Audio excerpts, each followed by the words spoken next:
Hari igihe umuntu agera aho yumva atakiriho nubwo aba ahumeka amaso areba ariko umutima usa n'ufungiranye ahantu, amaguru icyo gihe aba agenda ariko intege cyangwa inzozi yari afite zose zarahagaze burundu. Iyo ni isaha yo kwiheba, si uko wabuze imbaraga zo kubaho, ahubwo wabuze impamvu yo gukomeza kubaho. Kugwa si ugutsindwa, ni uburyo bwo kwiyungura imbaraga. Ntukagereranye urugendo rwawe n'abandi, gereranya aho wavuye n'aho ugeze ubu. Kwihangana ni intambwe y'intsinzi. Ese ubuzima buguhamagara gucika intege cyangwa guhindura? Amahitamo ni ayawe. Nta mwijima uramba kandi nta rugendo rugarukira ku makosa yawe, ahubwo rugerwa n'uko wayitwaye muri yo. Ubuzima burangwa n'ibigeragezo, ariko ibyo tugerageza bidutoza gukura. Amarangamutima yo kwiheba si iherezo, ahubwo ni itangiriro ry'urugendo rwo kwiyubaka. Gushimira wamaze gukanda subscribe kuri Hozo TV, nizere ko ukomeje kugenda ugubwa neza cyane. Hari igihe umuntu agera aho yumva atakiriho nubwo aba ahumeka amaso areba, amaguru agenda ariko umutima usa n'ufungiranye ahantu mu mwijima. Intego yari afite cyangwa inzozi yari afite kuzageraho izo zose zarahagaze burundu. Iyo ni isaha yo kwiheba, si uko wabuze imbaraga zo kubaho, ahubwo uba warabuze impamvu yo gukomeza kubaho. Reka twifashishe inkuru y'umuntu umwe, ariko ishobora kuba inkuru ya benshi. Ishobora kuba ari inkuru yawe, ishobora kuba ari inkuru yanjye, kandi ishobora kuba ari inkuru y'umuntu wabayeho cyangwa uzabaho. Yakundaga kubyuka buri gitondo akibaza impamvu abyutse. Si uko atashakaga kubaho, ahubwo ko ari uko ubuzima bwari bumuhindukiye umutwaro ukomeye cyane. Yabayeho imyaka myinshi yiruka ku nzozi ze, ariko zose zarangiraga zimuciye mu myanya y'intoki. Yari yarize, yarakoze, yaragerageje, ariko buri cyo agerageje cyarangiraga gisa n'ikimwambuye icyizere kurushaho. Hari igihe yicaraga wenyine agatega amatwi amajwi yo mu mutwe we akamubwira ati ntacyo uri cyo, uri umuhombyi gusa, wananiwe, nta muntu n'umwe ugukeneye. Ibyo byose uko yabyumvaga byamuteraga kwiheba n'agahinda kenshi cyane.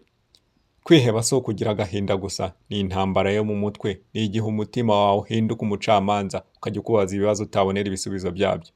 Ati kuki abandi bagenda njye ngasigara? Kuki nagerageje inshuro nyinshi ariko nkabura umusaruro? Atese hari aho ndi kugana cyangwa ndi kuzerera? Ibyo bitekerezo biza nk'umwuzure, ntibigira isaha, ntibigira aho bihagarara. Hari ijoro yigeze kwibaza ati niba nabyuka nk'uko ejo naryamye hashize, nzaba ndimo ndapfa nta kabuza buhoro buhoro. Ariko kandi muri uko kwiheba hari irindi jwi rituje ryamubwiraga riti nubwo utabona inzira ntibivuze ko ari uko idahari. Iyo mvururu y'uruhurirane rw'amajwi abiri niyo ituma umuntu atinya guceceka, bigatuma avuga cyane cyangwa agatinya kuvuga, akabaho ari nk'umuntu utavugana n'abandi. Gutsindwa ntibivuze ko wananiwe burundu. Kuba waratinze kugera aho ushaka ntibivuze ko utazahagera. Kuba wumva uri wenyine ntibivuze ko uri wenyine. Hari abantu benshi bagendeye mu mwijima muremure kuruta uwo urimo ubu, ariko umunsi umwe bagahura n'urumuri. Si uko bari bakomeye kurusha wowe, ahubwo ni uko bahisemo kudahagarara.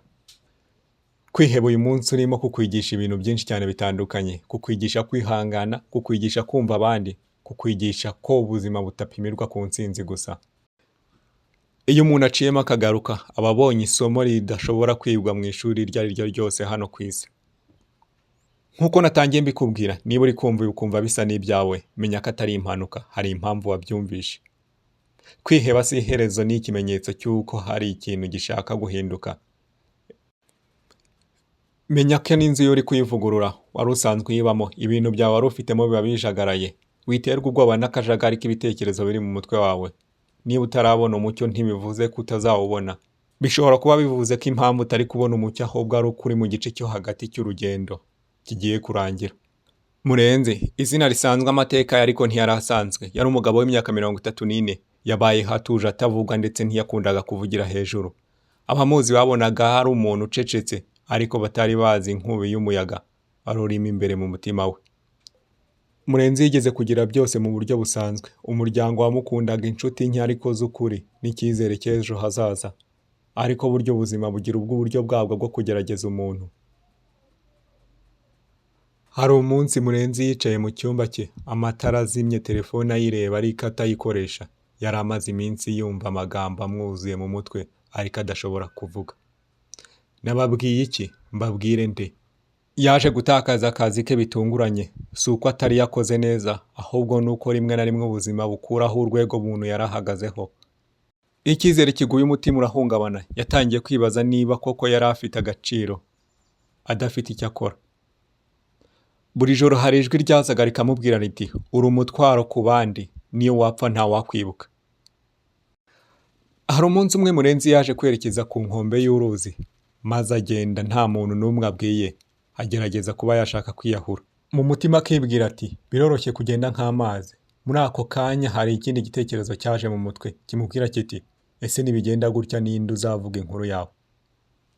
Yahisemo gusubira inyuma akajya kuganira n'umuntu umwe. Yahisemo kugenda agana abantu bamufasha mu by'imitekerereze.